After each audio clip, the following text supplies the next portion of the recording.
அனைவருக்கும் வணக்கம். என்னுடைய தனிக்கட்டிய தலைவர்கள் ஒவ்வொரு ஆண்டு 1, 2, 3 கற்றல் தரம் ஒன்று தேர்ந்தெடுத்து அதற்கேற்ற நடவடிக்கையை கொடுக்கிறோம். முதலாம் ஆண்டோட கற்றல் தரம் பார்த்தீங்கன்னா உயிரெழுத்தில் தொடங்கும் சொற்களை சரியான உச்சரிப்புடன் வாசிப்பது. இதற்கு ஆசிரியர் என்ன செய்யணும்னா வெண்பலகையில் உயிரெழுத்துக்கள் பெரிதாக, உதாரணத்துக்கு ஆ என்ற உயிரெழுத்தை பெரிதாக எழுதி போட்டுட்டு மாணவர்கள் ஒவ்வொருவரையுமே அதில் அந்த ஆளுந்து தொடங்கும் ஒரு சொல்ல உருவாக்க சொல்லி சரியான உச்சரிப்புடன் வாசிக்க சொல்லணும்.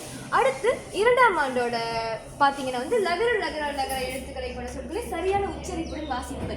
இதற்கு என்ன நடவடிக்கை நான் தேர்ந்தெடுத்திருக்கேன்னா, குலுக்கல் முறையில் ஒரு மாணவனை முன்னுக்கு கூப்பிட்டு குலுக்கல் முறையில் ஒரு சொல்ல லகர லகர சொல்ல தேர்ந்தெடுக்க சொல்லி அதை போனித்தம் செய்யணும், அதாவது நடிச்சு காமிக்கிறோம். அப்போ முன்னுக்கு வகுப்பில் இருக்கிற மாணவர்கள் அந்த சொல்ல இப்போ உதாரணத்துக்கு மழை என்று சொல்லி அவங்க நடிக்கிறப்ப மழைன்னு சரியான உச்சரிப்போடு அவங்க சொல்லணும்.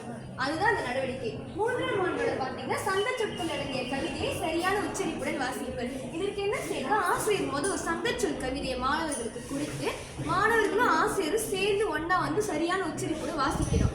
அதற்கப்புறம் மாணவர்களை குழு முறையில் பிரிச்சுட்டு அவங்கள அந்த சந்த சொற்கள் கவிதைக்கு இசையமைச்சு பாடலாம் சரியான உச்சரிப்போடு பாட வைக்கணும்.